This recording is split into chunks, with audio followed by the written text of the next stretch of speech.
आज का जो हमारा टॉपिक है वो है मल्टीपल इनहेरिटेंस।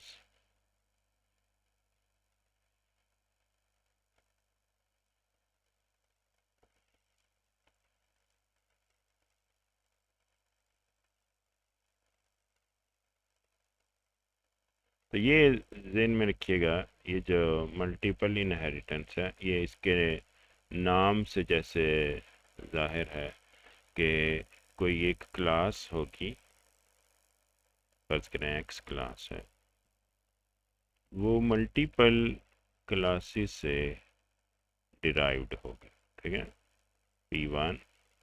ठीक है, और यहाँ पे मैं बना सर जी। सर इसमें एक चाइल्ड के एक से ज्यादा पेरेंट्स होंगे। हाँ जी, चाइल्ड एक है और उसके पेरेंट्स मल्टीपल। ठीक है, तो यहाँ पे आप कह सकते हैं एक्स इज ए P1 और also x is a P2। ठीक है, ये इनहेरिटेंस वाला टॉपिक है। ठीक है, लास्ट जो जो दो थे वो रिलेशनशिप्स वाले थे। ठीक है, अच्छा, इसको बच्चे जो हैं अक्सर जो स्टूडेंट्स हैं वो कंफ्यूज कर जाते हैं इसकी जो रिवर्स वो है। ठीक है, इससे यानी कि एक पेरेंट है और दो चाइल्ड। ठीक है, तो आपने यहाँ पे अपने आप को इसके साथ कंफ्यूज नहीं करना। ठीक है,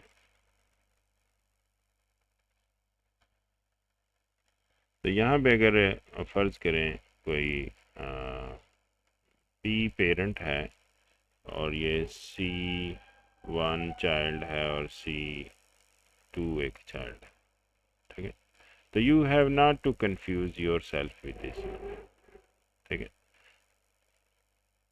ये, या अगर आपने मल्टी लेवल इनहेरिटेंस अगर देखनी है तो यहाँ आप ये कह सकते हैं कि यहाँ पे दो चाइल्ड और हैं, SC1 और SC2, इस तरह से। ठीक है, तो ये मल्टी लेवल इनहेरिटेंस है। इसमें अगर आप देखें तो एक लेवल है, दूसरा लेवल है और तीसरा लेवल। ठीक है, इस तरह से। तो this is called multi level inheritance. ठीक है, मल्टी लेवल, इसको आपने इससे कंफ्यूज नहीं करना, ये ज़हन में रखिएगा। Multiple inheritance, multi level. अच्छा, मल्टीपल इनहेरिटेंस में एक ख़ास बात ये जो आज के हवाले से है, जो एडवांस लैंग्वेजेस हैं वो do not languages do not support multiple inheritance, इसको सपोर्ट नहीं करती। वो इसकी जो बेनिफिट्स हैं उनको एक डिफरेंट तरीके से इनकॉर्पोरेट करती हैं, और वो एक ख़ास टर्म है जिसको इंटरफेसेस कहते हैं, वो उनको यूज़ करके तो ये वाली फंक्शनैलिटी अचीव करती हैं। तो ये फ्यूचर में इंशाल्लाह आपको बताया जाएगा कि किस तरह से एडवांस क्लासेस मल्टीपल इनहेरिटेंस के फ़ायदे जो हैं इम्प्लीमेंट करती हैं। तो मैं इसकी आपको एक एग्जांपल देता हूँ कि कैसे मल्टीपल इनहेरिटेंस करेंगे। तो स्टूडेंट की, और उसमें आपके पास एक अदद इंटीजर है, रोल नंबर। ठीक है, और ये पब्लिक भी है। ठीक है, तो एक और क्लास है आपके पास टीचर की। तो टीचर के पास अपना एम्प्लॉय कोड है, इस तरह से। तो आपको पता है आपके पास जो असातिज़ा किराम हैं वो यूनिवर्सिटी में एज ए स्टूडेंट भी हैं, पीएचडी स्टूडेंट, तो उनके लिए हम एक क्लास बना रहे हैं, क्लास स्टूडेंट टीचर। ठीक है, इस तरह से। अब ये जो क्लास है ये वाली, ये अब मल्टीपल इनहेरिटेड होगी, किससे? स्टूडेंट से और टीचर से। तो इसको अगर हम डायग्राम में जाहिर करना चाहें तो ये कुछ इस तरह से होगी कि एक तरफ आपके पास स्टूडेंट है और दूसरी तरफ आपके पास टीचर है, और ये दोनों से मिल के हमारे पास स्टूडेंट टीचर की एक क्लास है। ठीक है, this is what we are going to implement in over here. तो इसमें अगर आप देखें तो सिंपली हम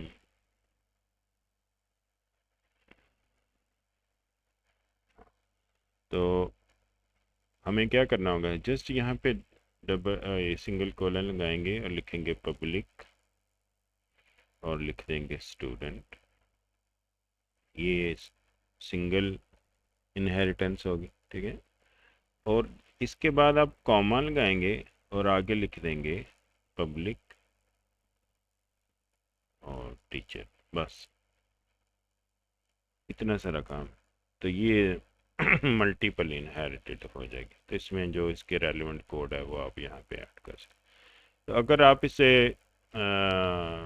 हम कोड करके भी देख लेते हैं अपने उसमें, और इसको यूज़ करके भी देख लेते हैं। ठीक है, तो लुक एट है। तो यहाँ पे हम इसकी हिरारकी अलहदा से इम्प्लीमेंट कर लेते हैं और उसको चेक कर लेते हैं। ठीक है, तो इस यहाँ पे मैं इम्प्लीमेंट कर लेता हूँ। बाकी वो आपका कोड है दूसरे वाला, उसमें भी हम एक एग्जांपल करके देखेंगे, लेकिन पहले हम ये स्टूडेंट टीचर वाली हायरार्की करके देखते हैं। ठीक है, तो मेन को हम हाल ही कर देते हैं ताकि हम इसमें आ, ये स्टूडेंट टीचर वाली हायरार्की चेक कर सकें। तो we have a class student. तो हमारे पास ये क्लास है स्टूडेंट की, इसमें सिर्फ एक ही प्रॉपर्टी है, roll number. This is just for example, इसलिए मैंने सादी सादी क्लासें बना रहा हूँ। तो एक क्लास बनाएंगे टीचर की, और इसमें मैं int employ code M code add कर देता। तो अगर आप देखें तो जैसे मैंने वहाँ पे लिखा था कि हम एक क्लास बनाना चाह रहे हैं, उसका नाम है स्टूडेंट टीचर,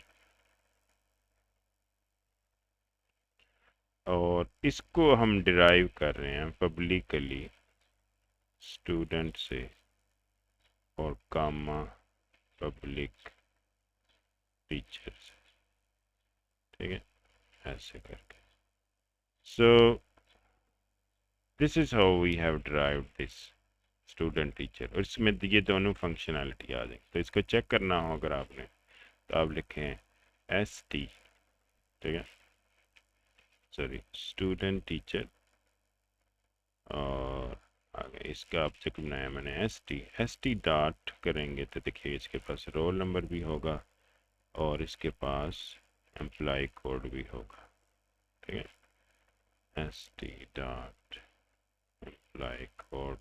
ठीक है, तो no it have all the functionality given provided by student and teacher class। ठीक है, तो इस this is how we actually implement the multiple inheritance. ये सिंपली एक कॉमा लगा के आप दूसरी इनहेरिटेंस का जो है वो सिग्नेचर यहाँ लिख देंगे तो वो मल्टीपल इनहेरिटेंस में आ जाएगी। ठीक है, अच्छा ये एक और चीज़ है, अगर मैं इसमें कंस्ट्रक्टर ऐड कर दूँ, ठीक है, तो उससे क्या होगा कि हमें पता चल जाएगा कि किस हायरार्की से इनके कंस्ट्रक्टर्स कॉल हो रहे हैं। ठीक है। तो स्टूडेंट, वैसे किसी को आइडिया है किस हायरार्की से कंस्ट्रक्टर को कॉल होंगे? आप इनपुट दे सकते हैं। सर पहले स्टूडेंट का कॉल होगा, फिर टीचर का, हाँ और फिर शाबाश। स्टूडेंट टीचर का। हाँ जी। तो ये आपने ये क्यों कहा कि जो स्टूडेंट का पहले कॉल होगा? ठीक है। सर देखें, पहले वो जाएगा स्टूडेंट टीचर के पास, वहां से आपने पहले कॉल किया है स्टूडेंट क्लास को, वो कॉल उसके नहीं किया पास हुआ, आप जाएगा, कहें इनहेरिट किया, मतलब पहले इनहेरिट किए। इनहेरिट किया जी हुआ जी। है, हाँ जी शाबाश, बिल्कुल देन सही कह रही हैं। हाँ जी। फिर टीचर का। जी एग्जैक्टली, बिल्कुल सही कह रही हैं। तो यही चीज़ हमें अभी देखने को नज़र आएगी। ठीक है। तो कॉन्सेप्ट वही हैं, बदले नहीं हैं, जैसे आपको ऑलरेडी बताए गए हैं। कॉन्सेप्ट वही रहेंगे, क्योंकि कॉन्सेप्ट अगर बदल जाएंगे डिफरेंट जगह पे तो फिर वो चीज़ कंफ्यूजिंग हो जाएगी। तो मैं यहाँ पे स्टूडेंट टीचर का भी एक कंस्ट्रक्टर बना लेता हूँ ताकि आपको चीज़ें एग्जीक्यूशन में नज़र आ जाए। ठीक है। तो ये देखिएगा आप। तो हमने इसमें कंस्ट्रक्टर में एक एक मैसेज लिख लिया है। जैसे ही हम इसका ये ऑब्जेक्ट बनेगा तो ऑब्वियसली इनकी तो कोई आउटपुट नहीं आएगी। तो जैसे ही ऑब्जेक्ट बनेगा तो इसके कंस्ट्रक्टर की कॉलिंग सीक्वेंस जो है ये हमें नज़र आ जाएगी। तो ये आप देखें, मैंने ये इसे रन किया है, कंट्रोल F5 किया मैंने भी। तो ये बिल्ड होकर रन होगा तो आपको इसकी कॉलिंग सीक्वेंस नज़र आएगी। तो जैसे ही ये मेरा ख्याल है नूरुलैन ने ये बात की है, तो उसी सीक्वेंस से ही ये कॉल होंगे। So we just wait for the execution.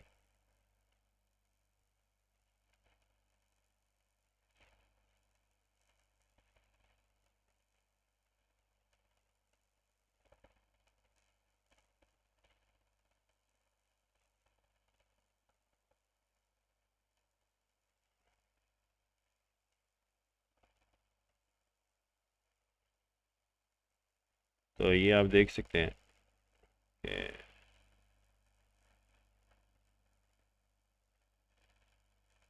कि तीनों कंस्ट्रक्टरों की जो सीक्वेंस है वो पहले स्टूडेंट, फिर टीचर, फिर स्टूडेंट टीचर कॉल हो गया। ठीक है जी, ये स्क्रीन विजिबल होगी आपको? नहीं सर।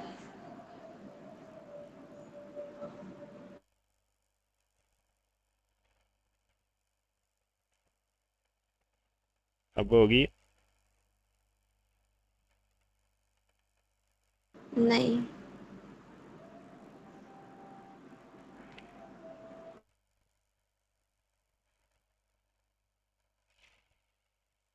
सर, हो गई है। ठीक है जी। तो ये देखा आपने ये सीक्वेंस। तो अच्छा, ये मल्टीपल इनहेरिटेंस आप यूज़ कर सकते हैं। अब मैं आपको एक आगे नेक्स्ट एक लेवल पे लेके जा रहा हूँ। ठीक है। अब फ़र्ज़ करें आप क्या करते हैं कि ये जो स्टूडेंट और टीचर की क्लास है,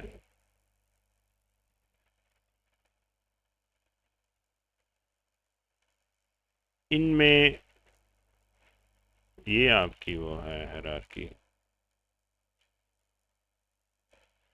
यहाँ से आपने रोल नंबर ले लिया, यहाँ से आपने एम्प्लॉय कोड ले लिया,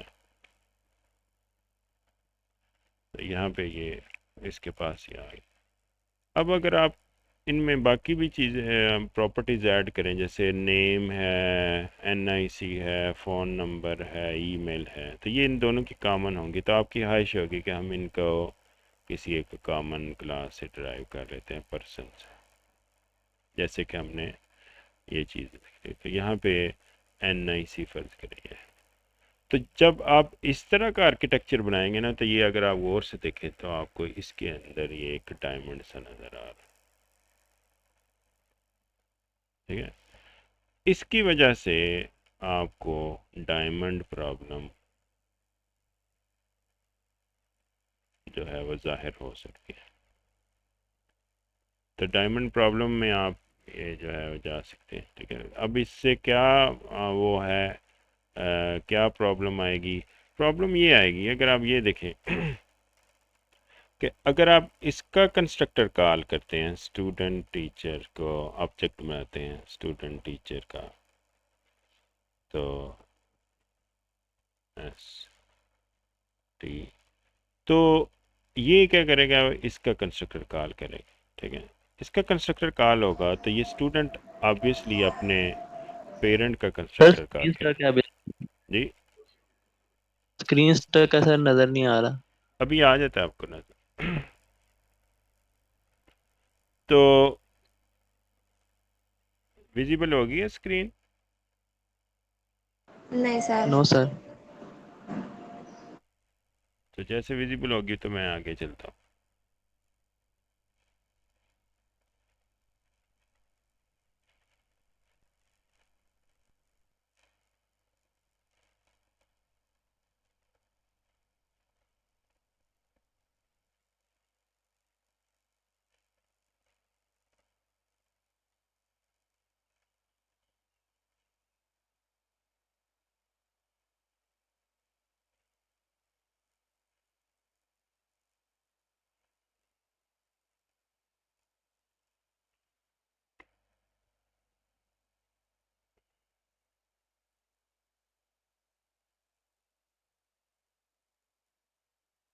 जी सर, हो गई।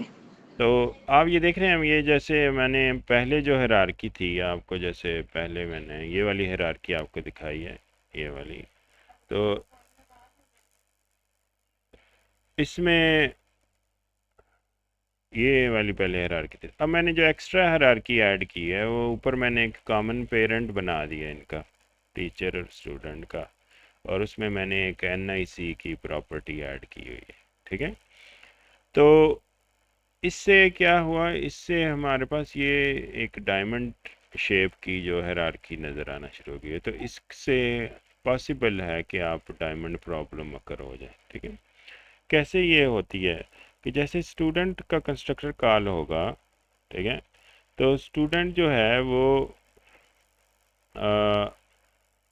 ऑब्वियसली अपने कंस्ट्रक्टर से पहले जो है वो टीचर स्टूडेंट के पास उसकी कॉल जाएगी, और वो अपने कंस्ट्रक्टर को एग्जीक्यूट करने से पहले पर्सन का ऑब्जेक्ट बनाने की कोशिश करेगा। तो यहाँ पे पर्सन का ऑब्जेक्ट बन जाएगा और उसके पास एक अदद वेरिएबल होगा NIC।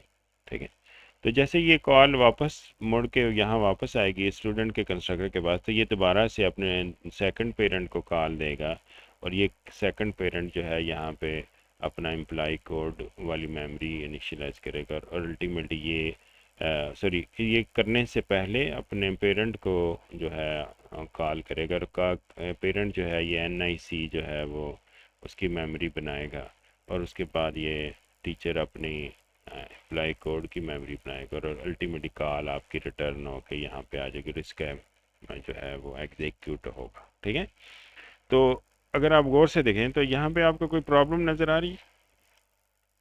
अगर मैं ये लाइन लिखूँ, ये देखें, ST.NIC इज इक्वल टू 123, तो आपको यहाँ इस लाइन की सूरत में कोई प्रॉब्लम नज़र आ रही है जो अकर होने वाली है? ये जो अभी एग्जीक्यूशन की है ना हमने कंस्ट्रक्टर्स की, और उससे जो मेमोरीज एलोकेट हुई हैं, ठीक है, टीचर ने अपना ऑब्जेक्ट बनाया हुआ है किसका, पर्सन का, और स्टूडेंट ने अपना ऑब्जेक्ट बनाया हुआ है पर्सन का। तो यहाँ इस लाइन में आपको कोई एम्बिग्यूटी नज़र आ रही है?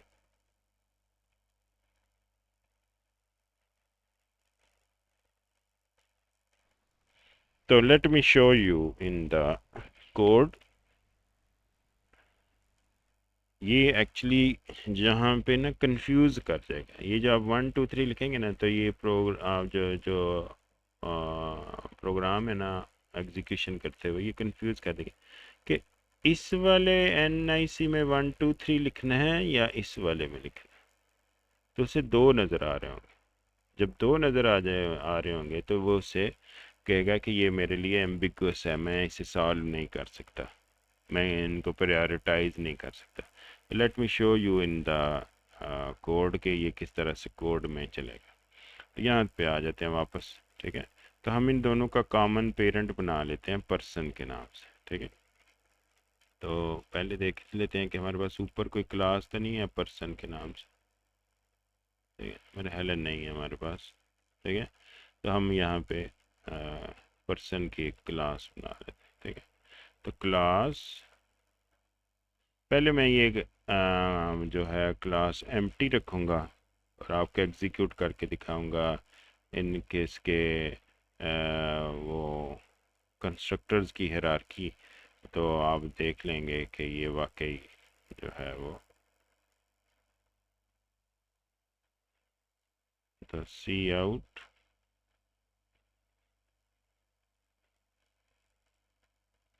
पर्सन। तो अभी आप ये देखिएगा और मैं इन दोनों को यहाँ से पर्सन से ड्राइव भी कर दूंगा, ये ऐसे, और टीचर को भी मैं पर्सन से ड्राइव। तो ये हमारी हायरार्की वो डायमंड शेप में चली गई, ठीक है। नो आई जस्ट एग्जीक्यूटेड, मैं इसे रन करता हूँ तो आप देखें कि हमारे पास कंस्ट्रक्टर की कॉलिंग सीक्वेंस क्या वैसे ही है जैसे वो होगी। नूरुलैन, अब आपको बताए क्या कौन सी हायरार्की फॉलो होगी यहाँ पे? सर सर आपने पर्सन में भी कंस्ट्रक्टर कॉल किया है? नहीं, मैंने पर्सन में कोई कंस्ट्रक्टर कॉल नहीं। अच्छा, एक ये ना पर्सन की रीडेफिनेशन हो रही है, तो यहाँ मैं पर्सन 2 के नाम से ये क्लास बना रहा हूँ। जी आप क्या कह रही हैं? मैंने कंस्ट्रक्टर जो है यहाँ पे, ओके सर, इसमें इसमें होगा कि हाँ जी बताएं, किस हायरार्की से कॉल होंगे?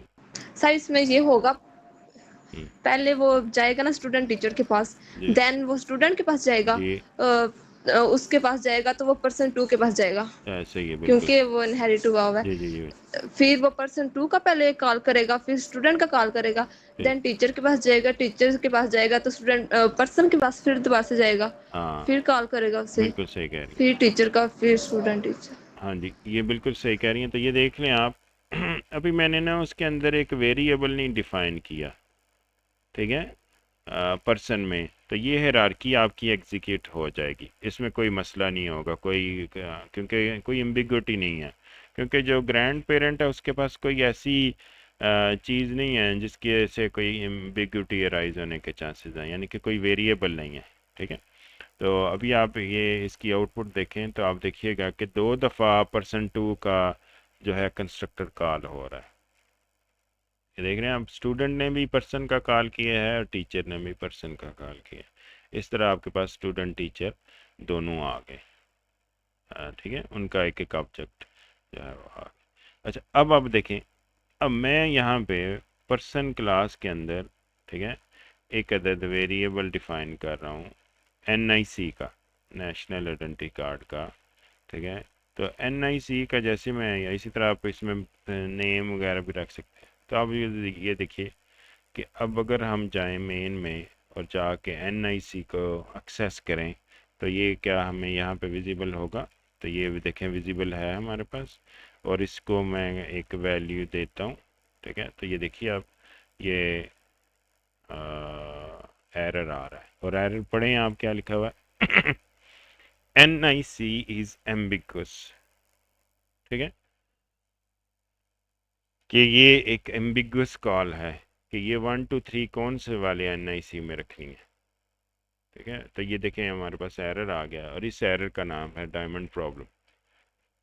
अगर आप ये कॉल ना करें तो इसका मतलब है आप उस मेमोरीज को एक्सेस ही नहीं कर रहे, तो ये आपका प्रोग्राम चलता रहे, ठीक है।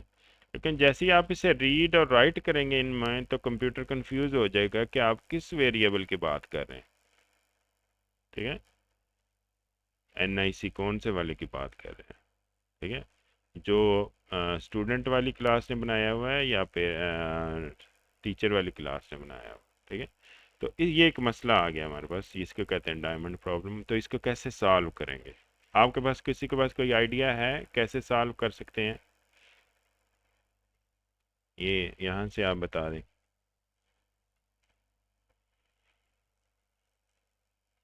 किसी के पास कोई हिंट हो या उस को ऐसे लग रहा हो।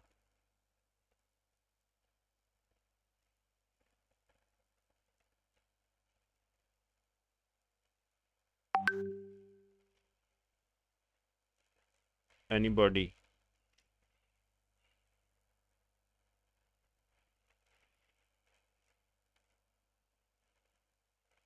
आपके एक साथी ने जो है वो एक हिंट दिया था दूसरी क्लास में, वो कह रहा था कि आप इसको, जो टीचर की क्लास है ना, इसको प्राइवेट इनहेरिट कर लें। ठीक है, लेकिन उससे काम नहीं चलेगा, क्योंकि मेमोरी में चाहे प्राइवेट हो, मेमोरी में ये दोनों ऑब्जेक्ट्स बन जाएंगे। ठीक है, उससे काम नहीं चलेगा। ठीक है, तो ये आपके हमने ट्राई करके भी देखा था, अगर आप देखना चाहें तो मैं आपको करके दिखा देता हूँ। तो उससे काम नहीं चलेगा। सर ये एनआईसी है जो ये प्राइवेट है? नहीं, ये पब्लिक है। उसे प्राइवेट करने से कोई काम नहीं चलेगा। मैं ऐसे यहाँ पे प्राइवेट कर देता हूँ। ठीक है, इससे कोई कन्फ्यूजन दूर नहीं आने वाला। ठीक है, देख लें अभी तक परसिस्ट कर। ठीक है, तो अब आप एक दफ़ा सेव करके भी देख लेते हैं। तो प्रॉब्लम स्टिल देयर, एग्जीक्यूट नहीं हो। और कोई सोल्यूशन आपके पास है? अदरवाइज मैं आपको सोल्यूशन बताता हूँ।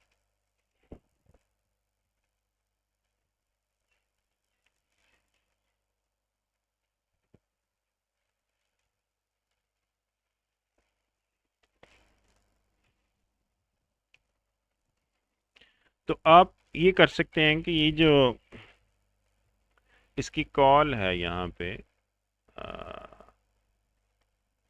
जो टीचर की कॉल जो के क्रिएट कर रहा है, इसको किसी तरह से रोक दें। ठीक है, तो कैसे रुकेगी ये वाली कॉल जो है, इसे हम रोक दें किसी तरीके से। तो इसको रोकने के लिए भी, यानी कि जैसे ही ये स्टूडेंट अगर अपने पेरेंट का ऑब्जेक्ट बना लेता है, ठीक है, तो जब टीचर बनाने लगेगा तो उसे ये किसी तरह इन्फॉर्म कर दें कि ये ऑलरेडी स्टूडेंट ने एक दफ़ा पर्सन का ऑब्जेक्ट बना चुका है, तो आप उसी को यूटिलाइज कर लें। ठीक है, तो इस चीज़ को इनकॉर्पोरेट करने के लिए हमें एक छोटा सा काम करना पड़ेगा। तो let me show you how you can do that. देख लें, अभी आपके पास प्रॉब्लम एग्जिस्ट कर रही है, और ये देखिएगा, मैं ये दो कीवर्ड लिखने से ये प्रॉब्लम मसला है। तो ये जहाँ पे स्टूडेंट एक कॉमन पेरेंट से डिराइव हो रहा है, उसके सामने आप लिख देंगे विर्चुअल। क्या लिख देंगे? विर्चुअल। और इधर भी आप टीचर के सामने भी लिख देंगे विर्चुअल, ऐसे करके। जैसे आपने ये लिखा, ठीक है, तो अगर यहाँ पे अगर देखना चाहें आप, तो यहाँ पे हम ये जो इनहेरिटेंस है, यहाँ पे विर्चुअल इनहेरिटेंस कर लेंगे यहाँ पे। ठीक है, विर्चुअल, और इसके साथ भी ये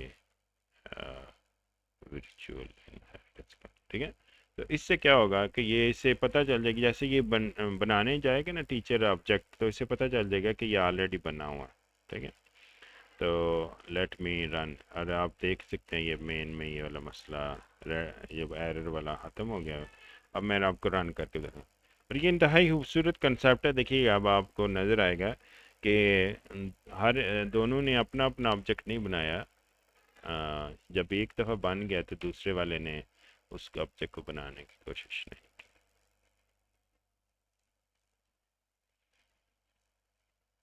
देखा आपने, पर्सन एक ही दफ़ा कॉल हुआ है। और जैसे स्क्रीन विजिबल हो जाती है, मुझे आप बता दीजिए।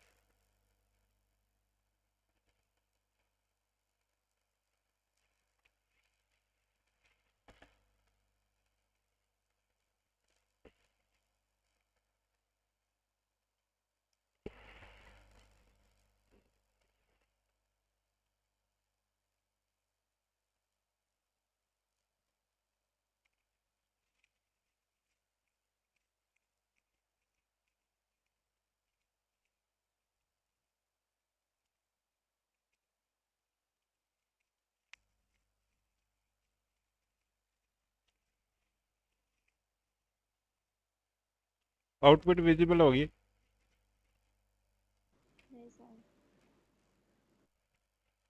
No sir. Not yet.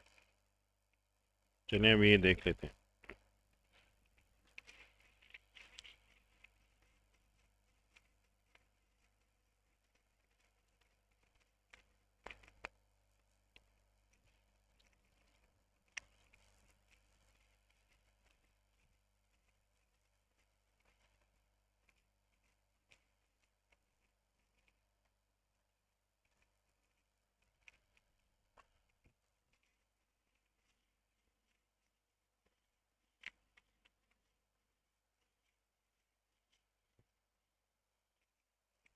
Sir हो गई है। हाँ जी, तो आपने देखा अब पर्सन का जो ऑब्जेक्ट है वो एक ही दफ़ा क्रिएट हो रहा है, दो दफ़ा क्रिएट नहीं हो रहा। तो इससे वो कंप्यूटर की जो एम्बिग्यूटी वाली प्रॉब्लम है वो सॉल्व हो जाएगी। और वो अच्छा इसका एक और सलूशन भी है, लेकिन वो एक स्पेसिफिक पर्पज़ में यूज़ हो सकता है, जेनेरिक पर्पज़ में नहीं यूज़ हो सकता। कि मैं यहाँ पे दोनों का वर्चुअल ये ख़त्म कर देता हूँ,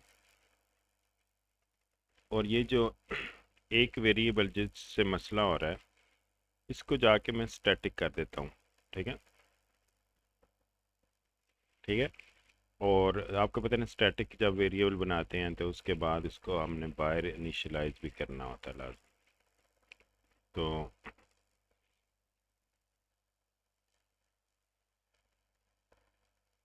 और N I C is equal to zero, इस तरह से। तो देखिएगा इससे भी मसला जो है सॉल्व हो जाएगा, लेकिन ये ज़हन में रखिएगा ये एन आई सी अब क्लास लेवल का वेरिएबल बन गया है, ना कि ऑब्जेक्ट लेवल का। अगर आप ऑब्जेक्ट लेवल का वेरिएबल बनाना चाह रहे हैं तो फिर आपको वर्चुअल इनहेरिटेंस की तरफ जाना पड़ेगा।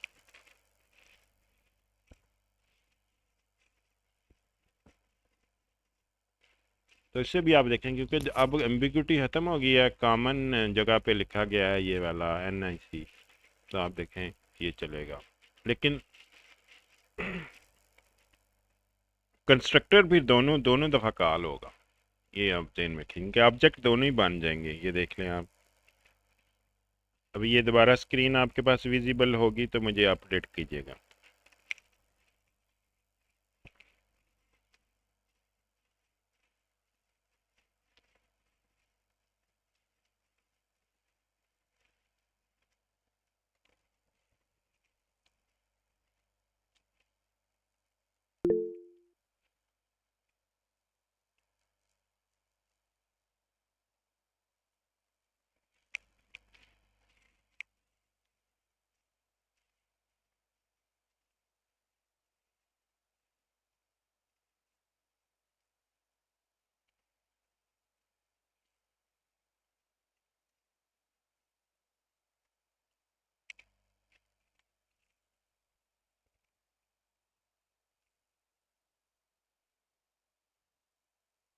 सर हो गई है।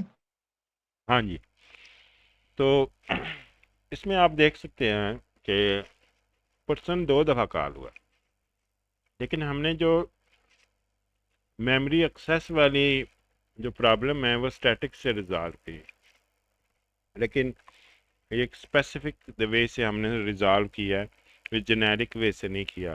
तो तो इस सूरत में हमें स्टैटिक से हेल्प, लेकिन अगर आप जेनेरिक वे में रखना चाहते हैं इसे तो आपको वर्चुअल के साथ ही रहना पड़ेगा, ना कि उसके साथ स्टैटिक के साथ। तो इस तरह आपने देखा कि मैंने आपको पहले ये बताया कि क्या मल्टीपल इनहेरिटेंस होती है, फिर उसके बाद उसको इम्प्लीमेंट करना आपको सिखाया गया, फिर उसके बाद मैंने उनका कॉमन पेरेंट बनाया जिससे डायमंड प्रॉब्लम अराइज हुई, और फिर हमने ये देखा कि किस तरह से डायमंड प्रॉब्लम को हल किया जाता है। अच्छा, आपकी इस एग्जांपल में ये जो आपकी क्लास में चल रही थी इसमें भी एक हायरार्की है, जैसे यहाँ पे देखें तो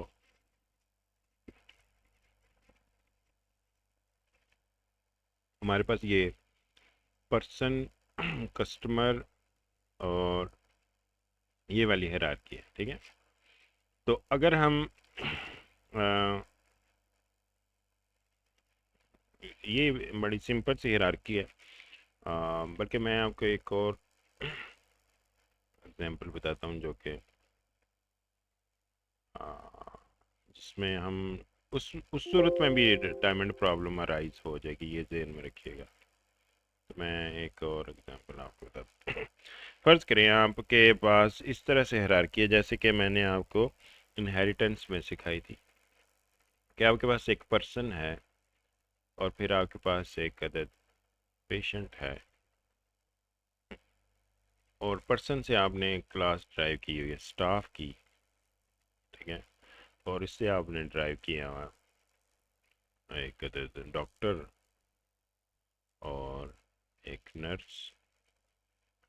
तो ये अगर आप यहाँ से इन दोनों को मिला के अगर कोई ऐसा पेशेंट है जो डॉक्टर भी है और पेशेंट भी है, तो this is also a diamond problem, ठीक है, ये भी एक डायमंड प्रॉब्लम, ठीक है। लाजमी नहीं है कि उसमें सिर्फ 3 ही क्लास हो, या अगर आपने यहाँ से पेशेंट स्टाफ की एक क्लास बनाते हैं तो ये भी एक डायमंड प्रॉब्लम ऑब्वियसली आपके बन,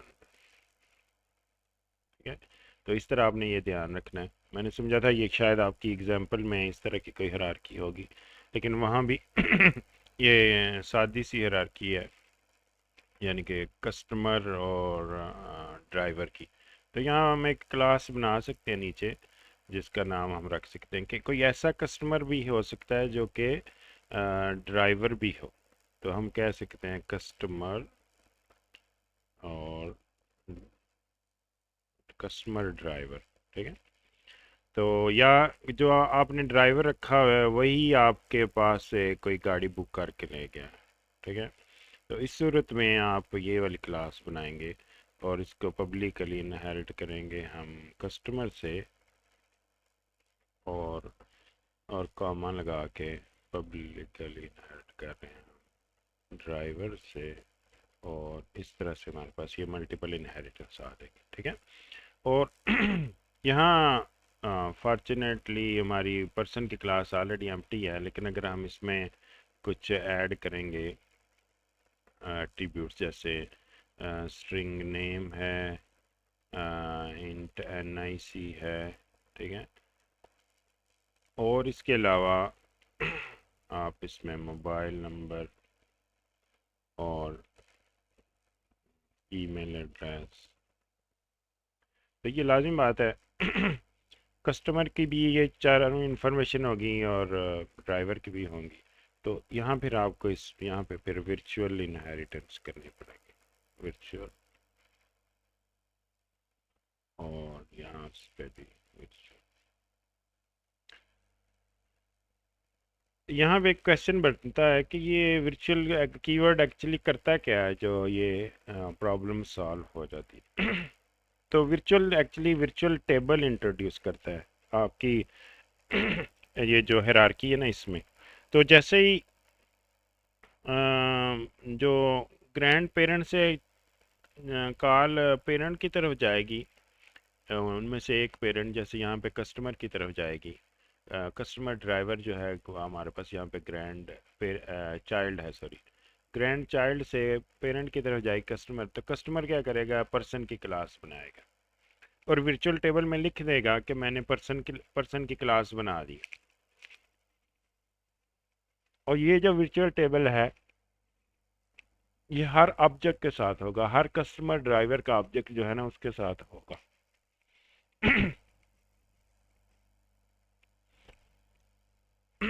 उसके बाद जैसे ही कस्टमर ड्राइवर की कंस्ट्रक्टर को इनिशिएट करेगा, तो वो पेरेंट को बनाने से पहले वर्चुअल टेबल कंसल्ट करेगा, तो उसे वहाँ वो नज़र आ जाएगा कि ये ऑलरेडी जो पर्सन है वो बना हुआ है, तो वो फिर उसको कॉल नहीं देगा और अपना ही सिर्फ कंस्ट्रक्टर एग्जीक्यूट करके तो वापस कस्टमर ड्राइवर के पास आ जाएगा। So this is how they actually have solved the diamond problem using virtual keyword. तो इस तरह हमने दूसरी एग्जांपल भी देख लिया। तो अब आपका कोई सवाल है तो आप सवाल करें।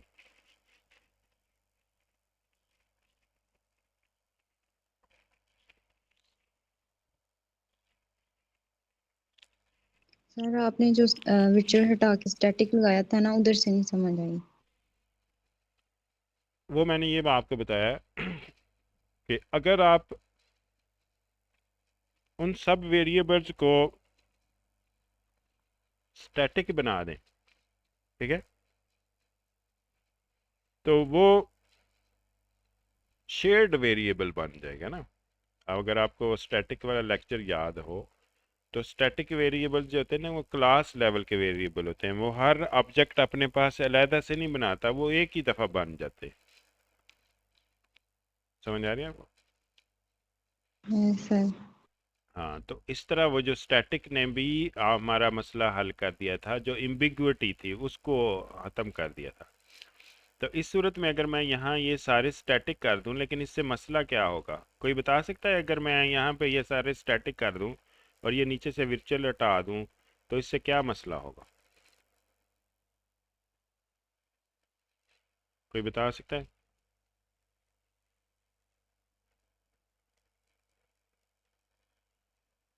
बताएंगे? ये हटाने से सारे स्टैटिक कर दें तो अब क्या इससे क्या मसला हो सकता है? एनीबॉडी जो जिसको समझ हो।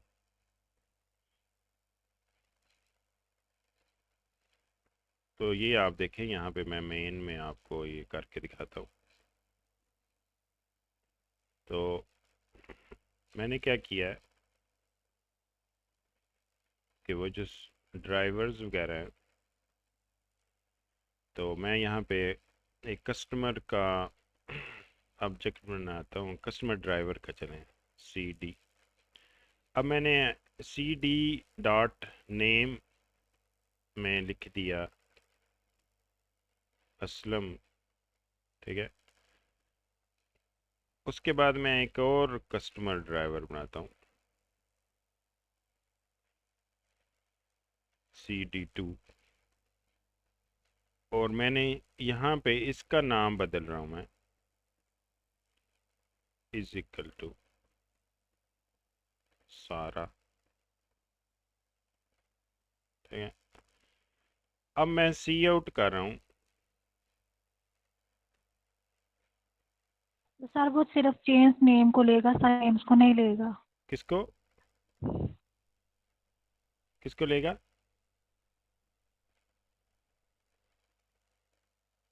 अब मैं यहाँ पे लिख रहा हूँ नेम,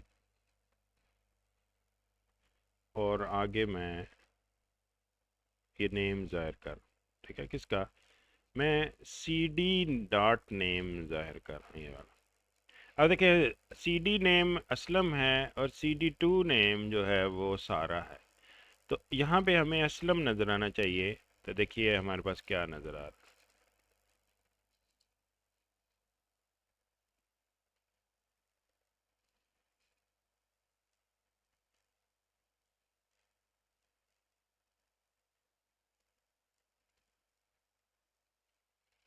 नो, पहले तो एरर है। ओ हाँ, जितने भी हमारे पास वेरिएबल हैं उन सब को हमने जो है वो आउटसाइड द क्लास हमने डिक्लेयर करना होगा।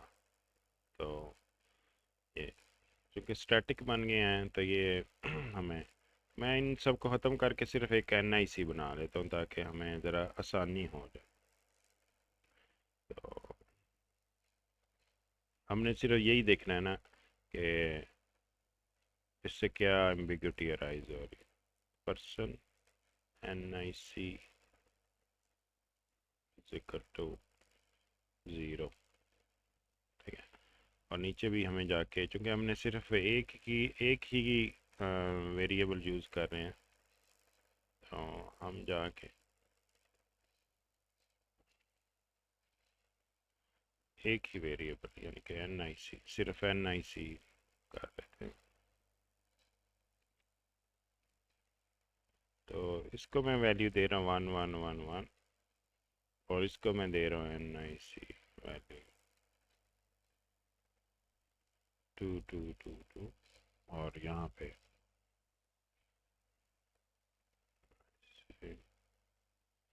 और इस तरह से।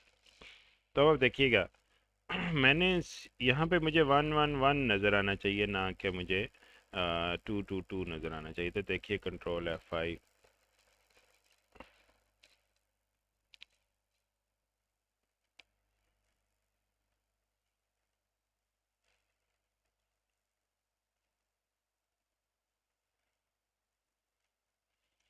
तो ये आप देख रहे हैं 222 नज़र आ रहा है, यानी कि वो जो NIC है इन सब का कॉमन वेरिएबल बन चुका है।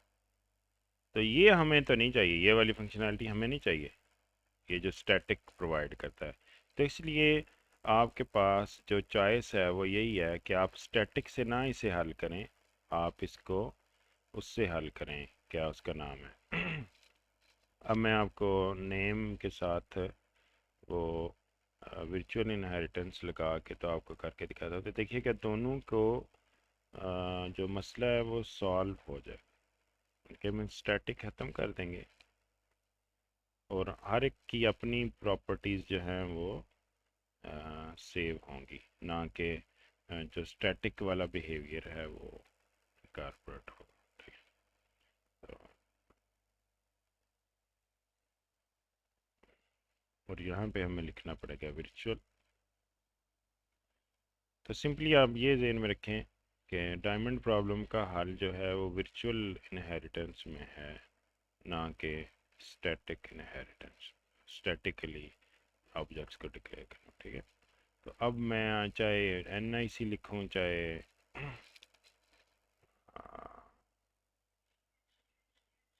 ये, ठीक है, तो CD NIC 1 2 3 और इसी तरह CD2 dot NIC is equal to 3 4 5 और यहाँ पे आप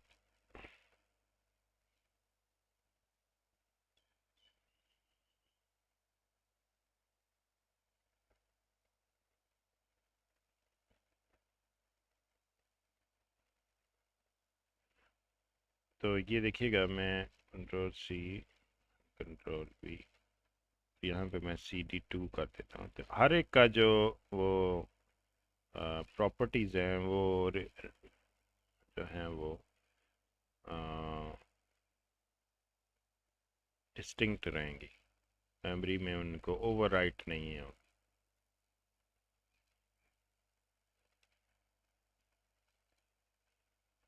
देख रहे हैं आप, यहाँ पे नेम असलम और उसका 1 2 3 है और दूसरे सारा है और उसका 3 4 5। ठीक है, तो इस तरह से आपकी ये इम्प्लीमेंटेशन। ठीक है भाई,